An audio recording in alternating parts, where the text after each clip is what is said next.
is good because the briefing's going to go on longer than normal.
Good luck getting out of there.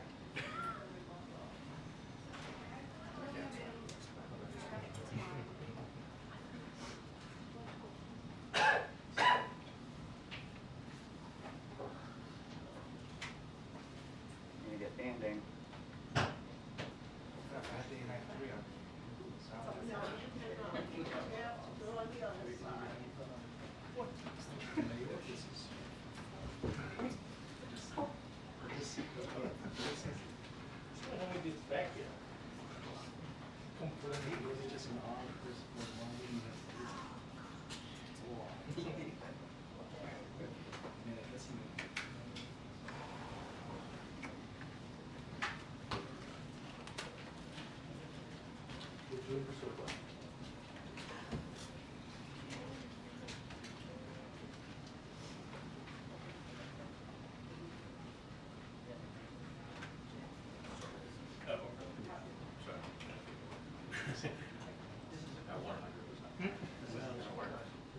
Which one? The whole thing. Because you should have told me to go over there, now it's too late. So, you stand there? What? You stand there? Like exactly where they would come out? Yeah.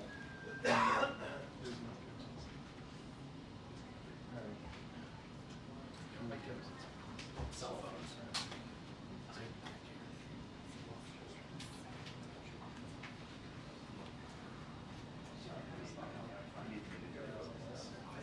You guys are dressed the same, like you guys have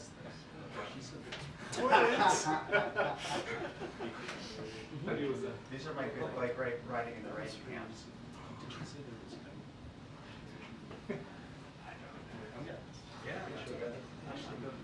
Oh, yeah, yeah.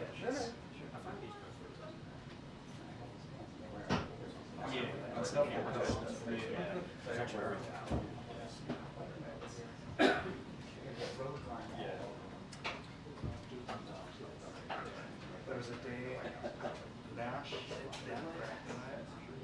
blue shirt with dark blue pants. We're like, what the hell's happening here?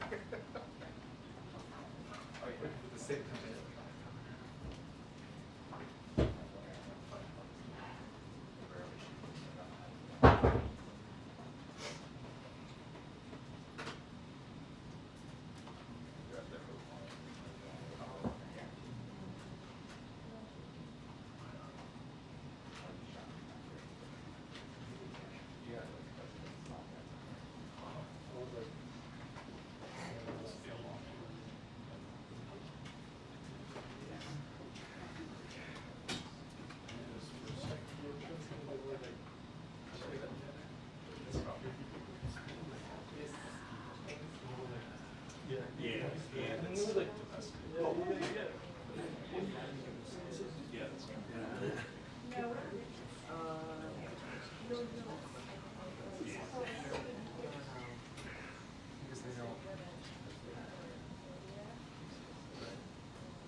Hello.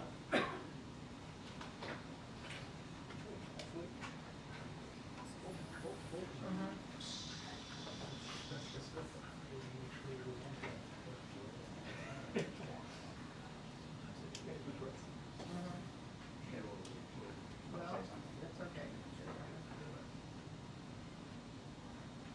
Yeah, all right. Well, the good news is I have two backtracks.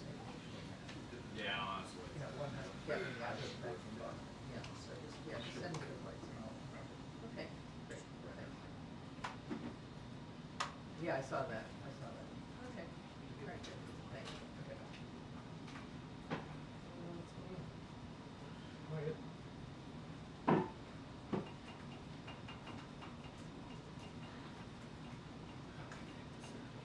Classic.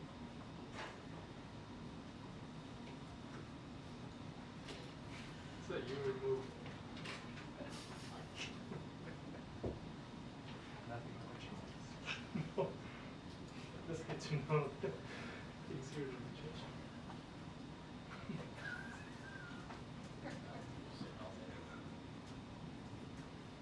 Leave it go.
press briefing will begin in 2 minutes. The press briefing will begin in 2 minutes.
Good afternoon, everyone. Good afternoon. I'm going to be really quick here. I have the National Security Advisor, Jake Sullivan, to talk about the latest in the Middle East, so I'll turn it over to him. Thank you, Karine, and good afternoon, everyone. I'm here to provide a brief report on the Iranian ballistic missile attack against Israel that occurred earlier today. I can take just a few questions because this is an ongoing situation and I need to get back to my desk. Today, Iran launched nearly 200 ballistic missiles towards targets in Israel. The United States military coordinated closely with the Israeli Defense Forces to help defend Israel against this attack. U.S. naval destroyers joined Israeli air defense units in firing interceptors to shoot down inbound missiles. President Biden and Vice President Harris monitored the attack and the response from the White House Situation Room, joined in person and remotely by their national security team. We are still working with the IDF and the authorities in Israel to assess the impact of the attack. But at this time, and I stress at this time, we do not know of any deaths in Israel. We are tracking the reported death of a Palestinian civilian in Jericho in the West Bank. We do not know of any damage to aircraft or strategic military assets in Israel. In short, based on what we know at this point, this attack appears to have been defeated and ineffective. This was first and foremost the result of the professionalism of the IDF, but in no small part because of the skilled work of the U.S. military and meticulous joint planning in anticipation of the attack. We are also aware of reports of a terrorist attack in Jaffa that took the lives of a number of Israeli civilians and wounded several others today. Our condolences go out to the families of the victims and to the family of the Palestinian civilian in Jericho. Obviously, my update here is based on early reports, and we reserve the right to amend and adjust as necessary as we gather more information. The word fog of war was invented for a situation like this. This is a fluid situation.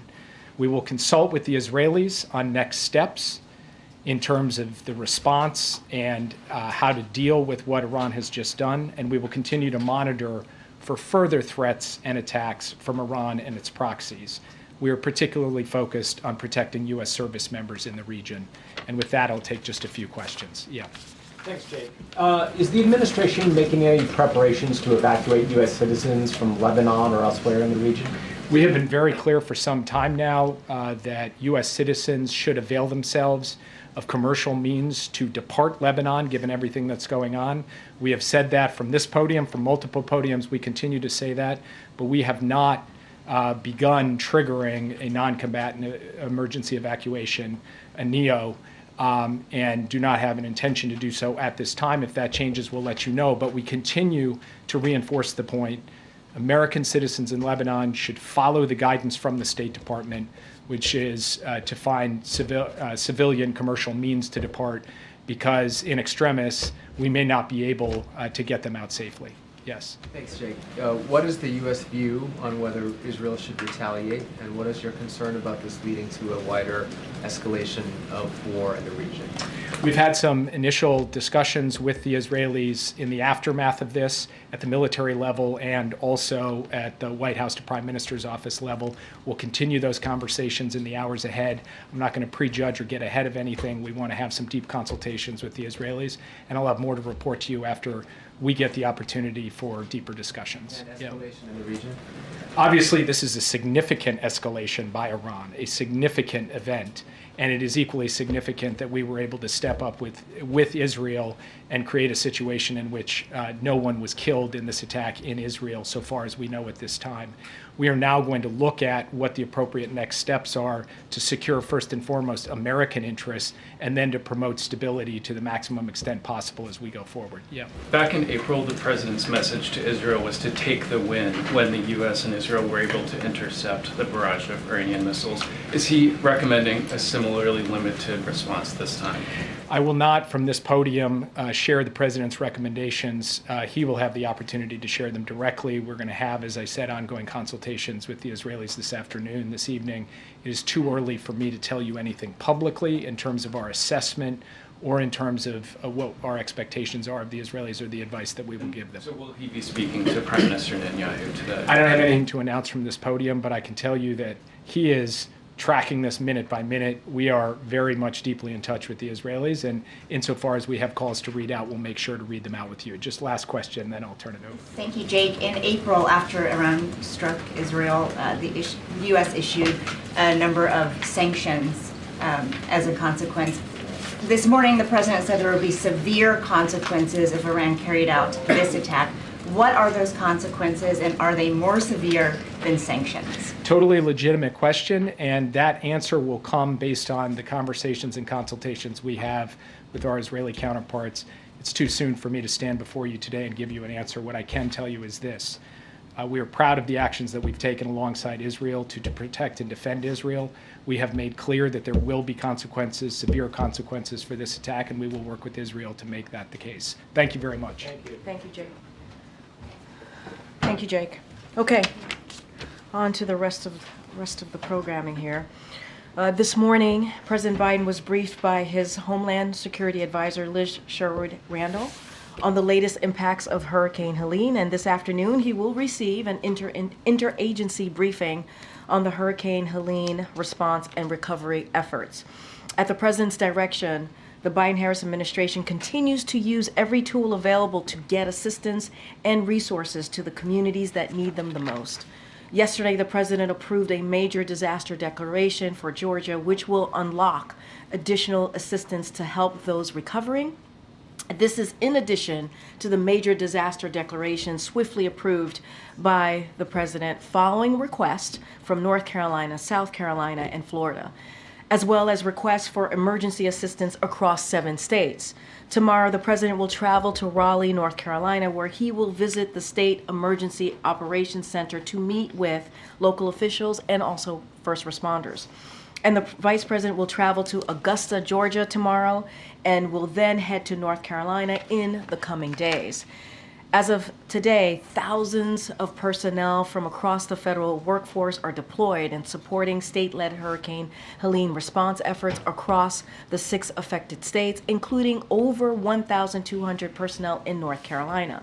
Still, there is more work to be done, and the Biden-Harris administration will be there for these communities every step of the way. Now, as you can see, we also have Secretary of Homeland Security, Alejandro Mayorkas. Thank you, Karine, and good afternoon. Before standing at the podium, I was at FEMA's National Operations Center being briefed by our personnel as well as state emergency personnel. I thought it very moving and very telling that North Carolina's Emergency Management Director described Hurricane Helene as catastrophic and noted the fact that numerous towns situated along the river had virtually disappeared, had been completely destroyed. In fact, Hurricane Helene is of an historic magnitude. This many states hit this hard. The wind field of the hurricane stretched 350 miles from its center. More than 100 fatalities have been reported, hundreds and hundreds of homes and businesses destroyed.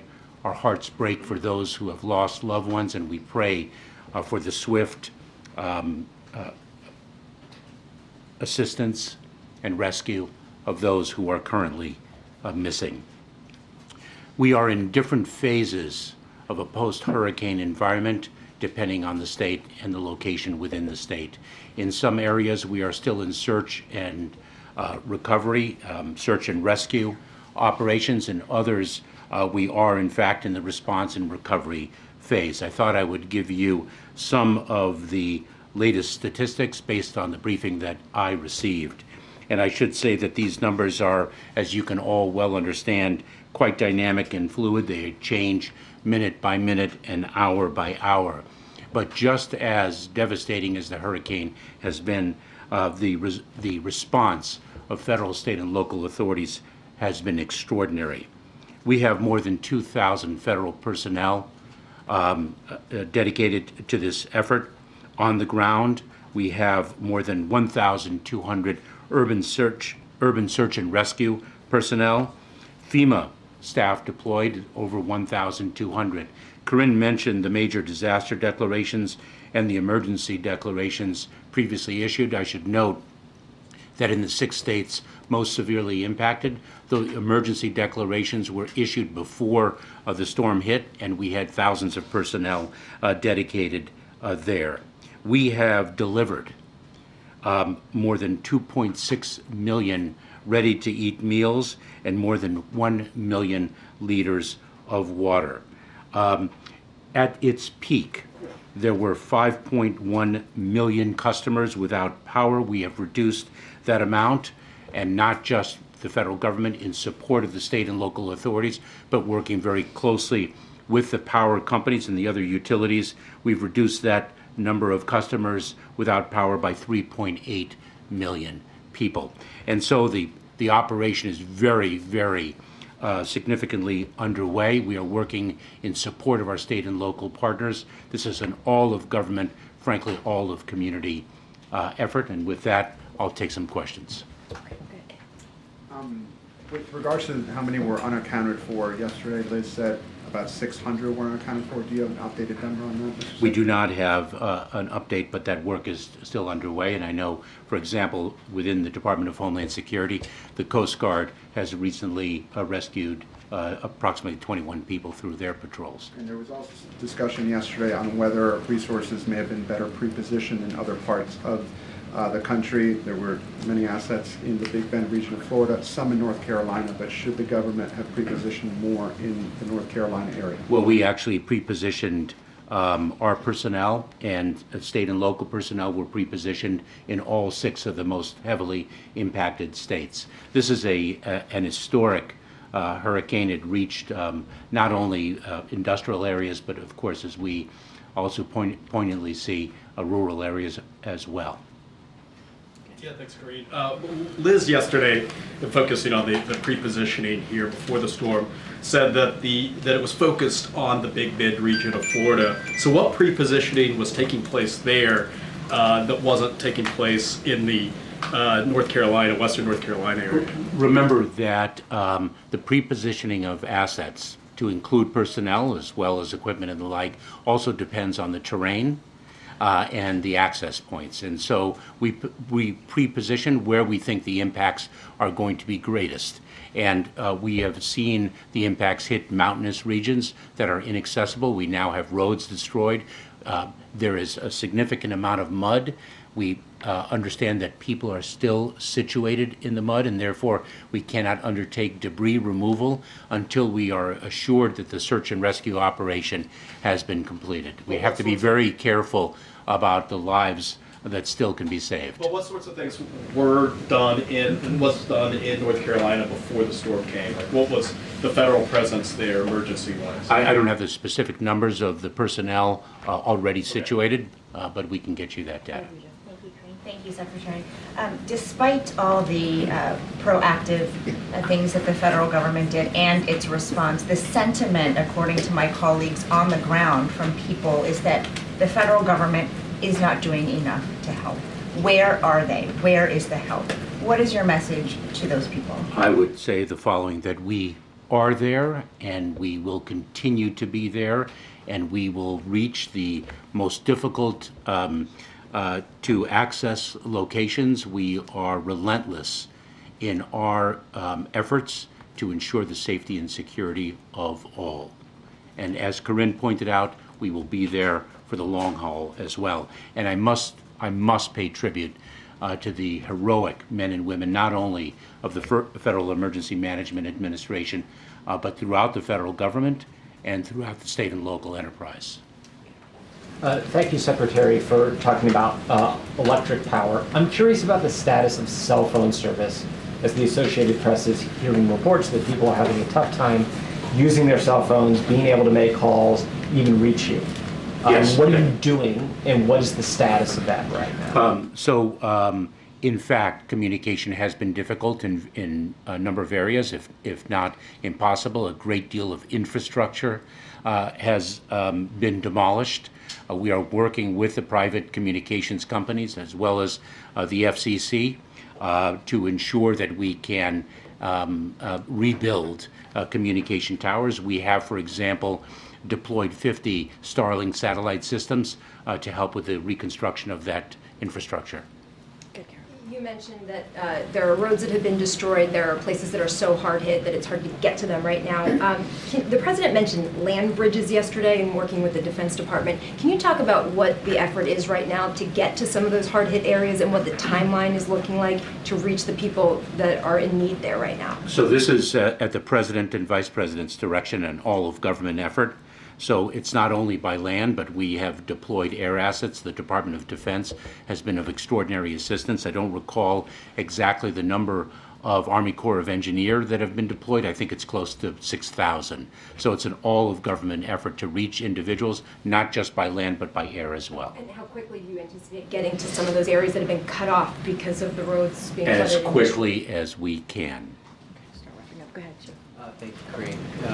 Mr. Secretary, do you have a sense of how much money it's going to cost, A, to do this relief effort, and B, to do the rebuild effort once we get there, and how much of that will be covered by insurance companies and how much will be covered by the government? So this is a multi-billion-dollar undertaking in terms of the search and rescue and the response. I should note that we already have approved approximately $1.7 million in individual assistance that individuals will be able to access. I believe it'll be as early as tomorrow. It is a direct deposit into their accounts.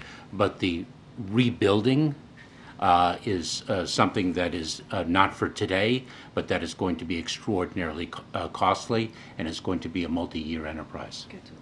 Thank you, Attorney. Thank you, Mr. Secretary. Two questions. First, about the President's decision to go to Raleigh. Can you give us a little bit of a breakdown as to why he's going to that location and what he will see and whether or not he'll be able to see any of the harder hit areas in the western part of the state? So the decision of where to go and when to go is a decision that must be calibrated according to the capabilities and needs on the ground. And so the President and the Vice President have been quite deliberate to take those sensitivities into account, to work with state and local authorities and ensure that their visit is constructive and not in any way interfering with the urgency of search and rescue operations and the work underway on the ground. And so they selected the timing and location of their visits accordingly.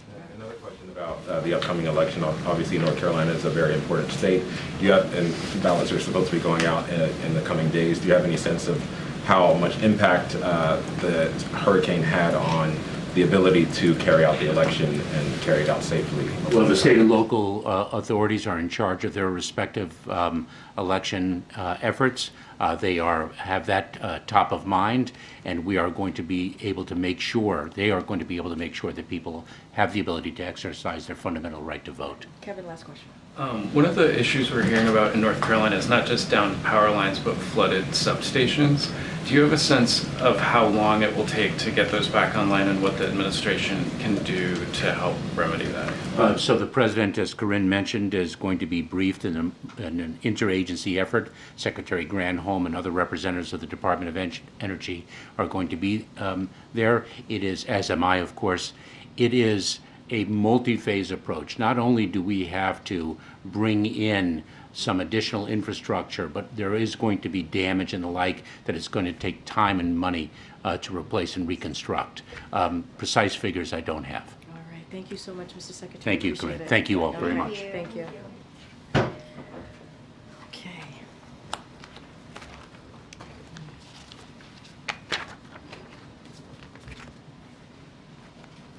I do want to give some stats, some additional stats, so that you all have this. More than 4,500 personnel from across the federal workforce. That's the numbers as of today.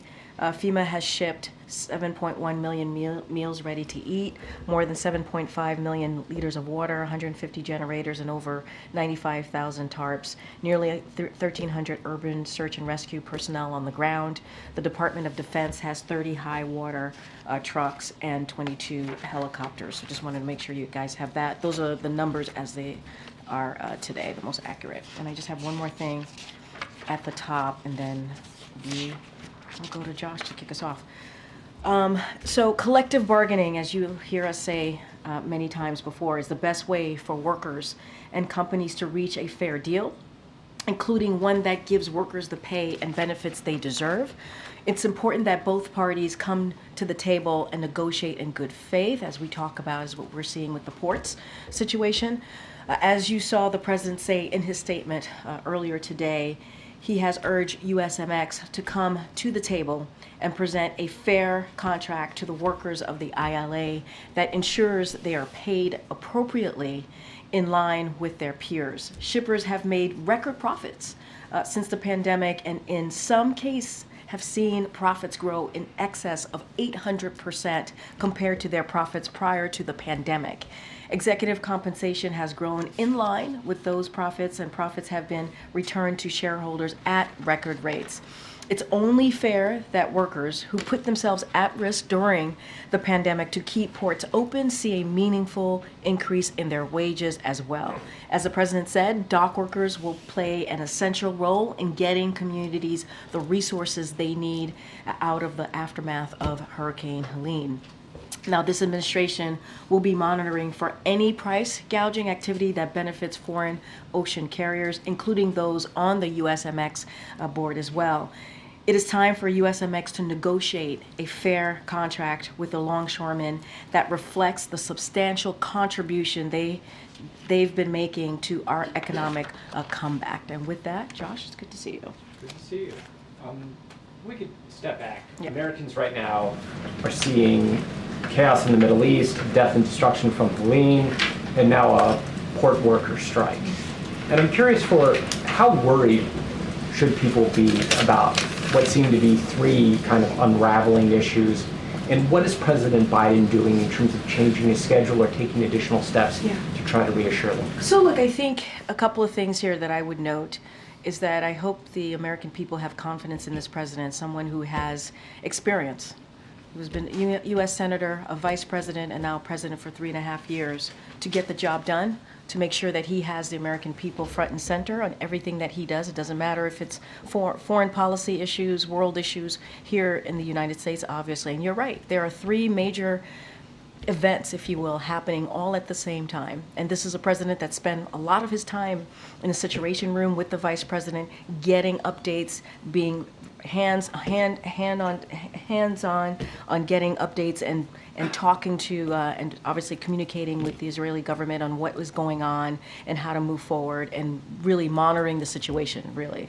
And he and his team have been having regular conversation. Well, his team has been regular conversations with representatives as it relates to ILA, USMX for the past several days, all the way up until yesterday.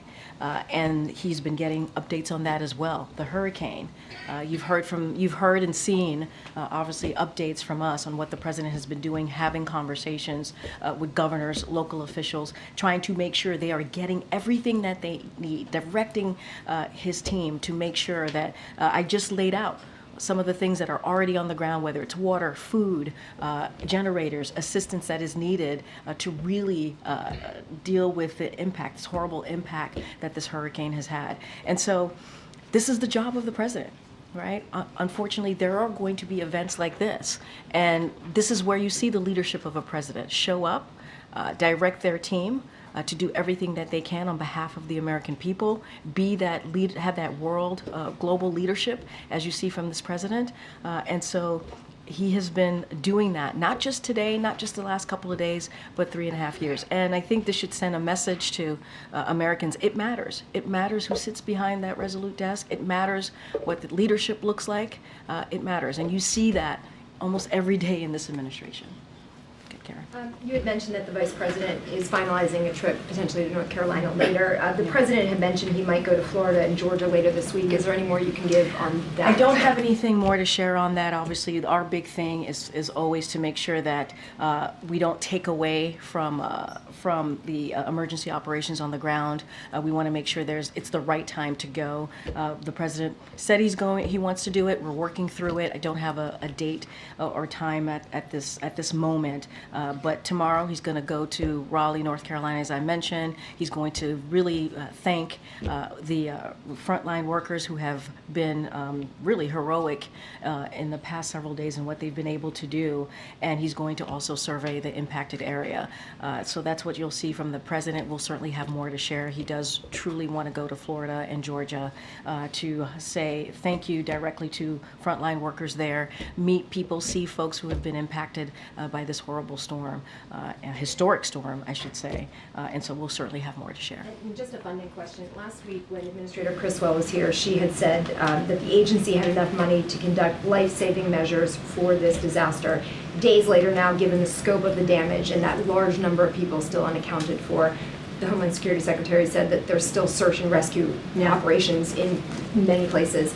Is there still enough money for life-saving measures for this particular disaster? So I would let FEMA speak to that directly. My understanding is I don't think anything has changed from when the FEMA administrator was here just this past Thursday. But I think what's important to note is we are going to be in touch with state and local officials to ensure that they have everything that they need in this time, in this moment, all the federal assistance, all the federal resources. We are committed to that. Obviously, we had presented Congress with a robust funding request that did not make it into the CR. We are obviously disappointed by that. And so those conversations are going to continue. We want to see Congress act. As we can see, just what we've seen from the past couple of days, it is important to have federal assistance for Americans who have lost everything, Okay, Jeff. Karine, briefly back on the topic of the Middle East. Did the United States have a heads up from Iran that this missile strike was coming? And if so, what channels, through which channels did you receive the heads up? As you know, there are conversations that we have and that are not necessarily, here's what I can say. I'm not going to speak to private diplomatic conversation. I'm not going to get into that. What I can say is that what you saw today, what you heard from Jake Sullivan, is that we are going to continue to be there for Israel, to defend Israel. They have the right to defend themselves. What you saw today, what's happening, the developments of what you saw today, and what you heard from the president directing the Department of Defense to make sure that we assist Israel and what we in the operation that we saw coming from Iran. You heard from us earlier today, you heard from the president, and so we're going to continue to make sure that we are there to defend Israel, and we are committed. As you heard from Jake as well, there will be consequences. This is an ongoing, developing situation, and so you will hear more from us. I'm not going to get into any intelligence or any diplomatic conversations that we have from here. Okay, Kevin. When it comes to the dock workers strike, should Americans be prepared for shortages of goods? So, look, I know that there's been a lot of reporting on that, on the impact that this will have on the economy. And so, look, what we see and how we see this moving forward as it relates to the economy and potential impacts is that we're going to continue closely monitoring the situation. We're going to what this could have potentially on the supply chain impacts, assessing ways to address any concerns if necessary, and the president and the vice president, as I said at the top as well, are being briefed. They were briefed on the agency assessments that show limited impacts on critical consumer needs at this time, including in the important areas of fuel, food, and medicine. And so the president has directed. Remember, he started the supply chain disruption task force very early on to deal with what we saw related to the pandemic. And so they're going to meet every day. This task force still exists. They're going to meet every day and prepare to address potential disruptions if necessary. And so we are engaged extensively with labor industry, state and local officials, ocean carriers, and rail and truck companies, including multiple meetings with retailers, grocers, manufacturers, and agriculture. So this is something, when it comes to the supply chain, as we obviously, as I just mentioned, the president started the task force. We are taking this very seriously, and we're going to monitor this very closely. Okay. Thank you, Karine. Yesterday, when the president was asked whether he was aware of a limited ground operation into Lebanon by Israel, he said, "I'm more aware than you might know." Can you elaborate on what he meant? Did the president play a role in determining the size and scope of that ground operation? No. I mean, this is, when it comes to any military operations that Israel has, IDF, it is for them to speak to. It is for them to come to their determination of what that looks like. What we have been very clear about is that Israel has the right to defend itself against Iran-backed groups, including Hezbollah, Hamas, and the Houthis, and we have always been clear about that. We understand, as I've stated, and I'll give a little bit more today, the Israelis will be conducting limited operations to destroy Hezbollah infrastructure that would be used to threaten Israeli citizens, and this is in line with Israel's right to defend itself and its citizens and safely return their civilians to their homes. So we support that right to defend themselves against Hezbollah and all of Iran-backed groups, and we've been very consistent about that, and will continue to be so. And then I know there is a lot going on, but will the president sit down and watch the vice presidential debate tonight? Where, with who? As you just stated, there's a lot going on. There's a lot going on. I mean, the question that I got from Josh moments ago is there are multiple events happening all at once, and the president is going to continue certainly to deal with all of these events on behalf of the American people. Look, you heard from the president just a couple of days ago. He has complete confidence in Tim Walz. I'm going to be really mindful, because it is a campaign event. I'm just going to leave it there. Is he going to watch? He's going to be very, very busy, continues to be very busy with all of the events happening today, but he has complete confidence in Tim Walz. Thank you. Okay. You spoke about wages earlier. Can you talk about the president's view of the ILA's push to put restrictions on automation? That's a major sticking point in those negotiations. Look, what I will say, I'm not going to go point by point with what they're negotiating. We believe it is important that workers get a fair pay and also benefits. That's what they deserve. I just laid out what the shippers were able to do. Right? They were able to regain their profits. Some of it in excess of 800% since the pandemic. Right? Executive compensation has grown in line with those profits, and profits have been returned to shareholders at record rates. And so, ILA, these workers deserve to get paid what they're worth. They deserve that. They put their lives at risk during, they worked, they had to work during the pandemic to keep ports open. That was not an easy thing to do. They put themselves at risk, and so now they deserve fair wages. Yep. Anything particularly about technology? They're concerned that I hear robots the question. I'm not going to get into specifics here. What we believe is that they should get their fair wages and benefits, just like their peers. And so we believe that collective bargaining is the way to go.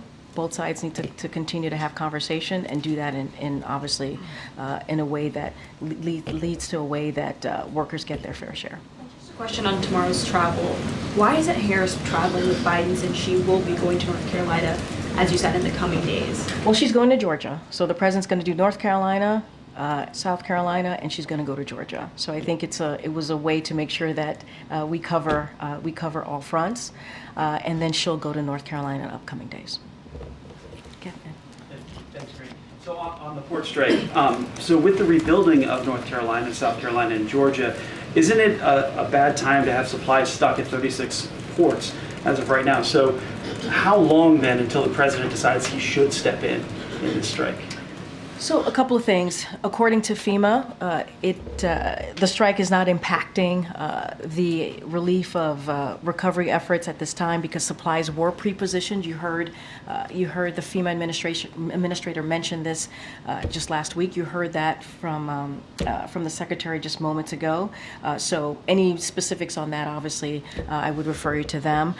Look, we have a supply chain disruptions task force. They're going to be monitoring the situation. There's a reason why the president put that together to assess the supply chain, and so they're going to be there to work with any potential disruptions. But in your question to me about when is the president going to be involved, the president's message has been very clear. I just laid that out for one of your colleagues. We've been very clear when it comes to these types of moments here, that labor, when it comes to negotiating, there needs to be collective bargaining is incredibly important. Workers need to get their fair share. They need to get what they deserve, pay benefits, wages. It is important that happens. The president's going to continue to be regularly briefed, and we are urging USMX to come to the table to present a fair proposal to ILA. So Taft-Hartley is off the table indefinitely. I've spoken to this. This is not. We have not used Taft-Hartley, and we're not planning to. One quick one, if I could, on Iran. So Iran, obviously, we saw what happened today. They've also have an active plot to assassinate one of the candidates in the U.S. election, which could be seen as a direct election interference. Is there any talk of consequences for Iran in terms of limiting their revenue, going after their oil exports? So look, you heard Jake speak to this on what there will be consequences. You heard Jake say this. This is an ongoing situation. He had to get back to his desk to make sure that he continues to monitor what's happening, occurring, having conversations with his counterparts as well in Israel. But this administration has not lifted a single sanction on Iran. We cannot forget that. Rather, we continue to increase pressure. That's what we have seen. Our extensive sanctions on Iran remain in place, and we certainly will continue to enforce them. And you heard from the National Security Advisor. You heard what he said today. But Iran's oil exports have reached record levels now. One report showing 3.2 million barrels per day, according to OPEC. That's about $90 billion a year. So when do we cut off that revenue? We have not lifted a single sanction. If anything, as I said moments ago, we increase pressure. That's what we have been doing. You'll hear more from us. Jake was very clear when he was here at the podium about consequences, and so I'm gonna let that be for now. Okay. Thanks. 6 months ago, the vice president was in Los Angeles when Iran conducted its first wave of strikes. And the vice president joined virtually when she joined the national security team for a briefing that day. Today, she's the nominee. She was in the Situation Room. I'm just wondering if you can elaborate at all about what her engagement has been like today and what it will be like in the next 48 hours as Israel plots its response. I mean, you just answered your own question. The vice president joined the president today in the Situation Room as they were monitoring the situation, as the president was listening to his team and hearing feedback on what was happening on the ground. She was there. alongside him in getting that update.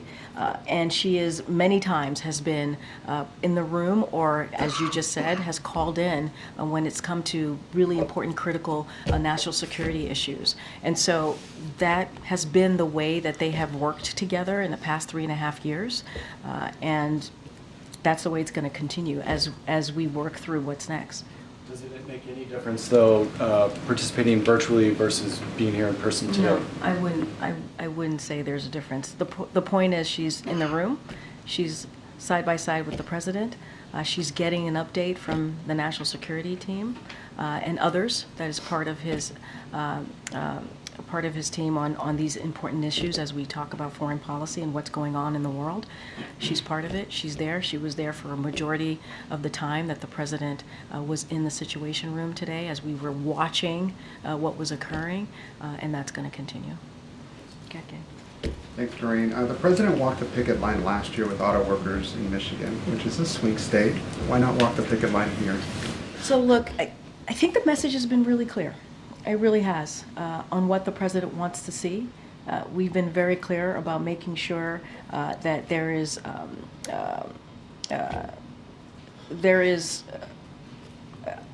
a way that these workers get their fair pay, right? Get their wages.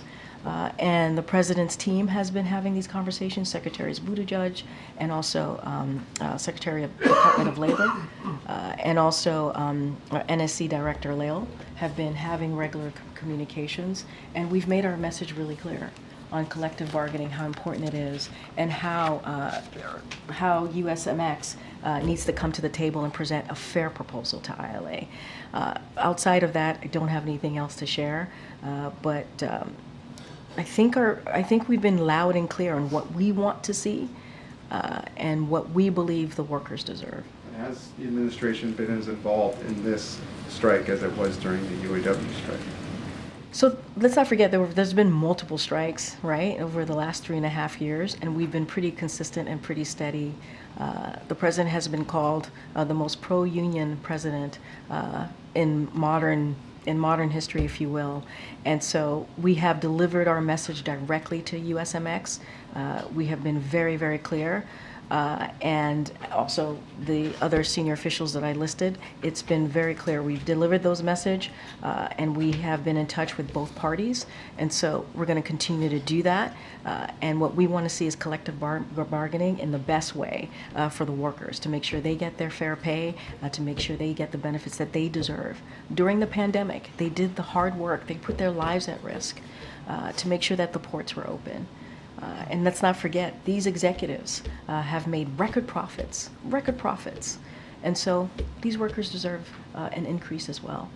And quickly on the Middle East, if I may, is the U.S., bottom line, is the U.S. urging Israel to measure its response? What I will say is what Jake Sullivan said to you all just moments ago. We're going to continue the conversations.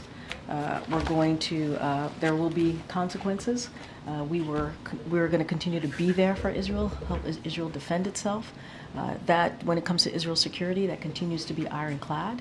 I don't have anything else to share beyond that. Okay. Thank you. Just turning back to the strike for a minute, I wanted to get a sense, you had mentioned the president calls himself the most pro-union president. Not just him. Not just him. Yeah, union members, yeah. But could you expand a little bit on his relationship with Harold Daggett, the head of the union, and also the vice president's relationship with him? So I don't have anything to read out on their relationship or private conversations. What I can say is you have heard me say multiple times, his senior officials, White House senior officials, have been in touch with both parties, and we are urging USMX to come to the table with a fair proposal. We cannot say this enough. We believe that these workers deserve a fair pay, they deserve benefits, and that meets the level of their peers. And so that's what we're going to continue to say and have those conversations. You read and saw the president's statement earlier today. And the message is going to be very, very clear here. And those conversations are continuing. I don't have a relationship to speak to. I don't have any preview to speak of at this time. Can you say that they have actually spoken to each other, though? I know I'm saying I don't You're have saying you anything can't to say that. read out. I don't have anything for you at this time. And then just sort of related to that, you sort of made a very clear point that in the sort of immediate days here, many experts say there isn't an immediate impact that consumers will feel. But that, as you know, Harold Daggett has pointed out himself, after 1 week, 2 weeks, 3 weeks, that dynamic would change significantly. And can you say anything about how long the president is willing to wait? So, look, a couple of things. We're going to closely monitor the situation. You heard me talk about the supply chain task force. I do want to lay out a number of our agencies. They put out assessment that showed limited impact on critical consumers' needs at this time. So on energy, for example, from the Department of Energy, the strike will not have any immediate impact on fuel supplies or prices. On food, from the Department of Agriculture, we should not expect a significant changes to food prices or availability in the near term. On medicine, from the Department of Health and Human Services, immediate impacts across medicines, medical devices, and infant formula for consumers, parents, and caregivers should be limited. But of course, we're going to closely monitor this and any potential supply chain impacts. Look, and we have this task force. This task force came into play, obviously, during the pandemic to deal with this situation that we were dealing with because of a once-in-a-century pandemic. And so they're going to monitor it very closely. And so what we're going to continue to do is be very clear on our message to USMX. They got to come forward with a fair proposal that is fair to the workers. And so that is our message. And they are hearing that from senior officials from the White House. Okay. I have two questions regarding Africa. For Angola, President Biden is traveling to Angola, as you've mentioned. Could you provide, there are 54 countries on the continent, and as well as other leaders from the administration have traveled over there. What is your message to other African nations, as well as the African Union? I would say that the president traveling to the continent sends a positive message to other nations. I know you're asking me about other countries, but the president's going. No, but the president's going to the continent. I think. Wait, but the president, and you just mentioned too in your question that other officials have gone to other countries in the continent, right? And so, if anything, you have seen our commitment to building on that relationship with those countries in the continent. As it relates to Angola, he's going to have bilateral meetings there. He's going to have multilateral meetings as well to discuss increased collaboration on shared priorities. And let's not forget the PGI, an initiative that this president started. That's going to be Africa's first transcontinental open access rail network. That's going to start there. So I think if you think about it, what the president has done this past 3.5 years, going to Angola, is a connecting factor in this key initiative, the PGI. Right, we're talking about a historic effort in this open access rail network, and so that's going to be a big deal for everyone, every country in the continent. And so, if anything, this shows the president's commitment. And he said he was going to go. He's keeping that commitment. But it's not just that. He wants to make sure that we're advancing cooperation with the continent when it comes to the economy, right? When it comes to technology. And so that's what you're going to see from this president. My other question is, today is Nigeria's Independence Day. Do you guys have any remarks or any statements? I will talk to the National Security Council. I don't have anything to share with you at this time. Okay, all right. Go ahead, back in the back. Yeah. Ahead of tonight's debate between J.D. Vance and Tim Walz, there are reports that VA staffers have accessed their medical records at the VA. Would say that one more time. I missed that. That's okay. There are reports that VA staffers have accessed the medical records of JD Vance and Tim Walz, as there's rising interest in them as part of the election.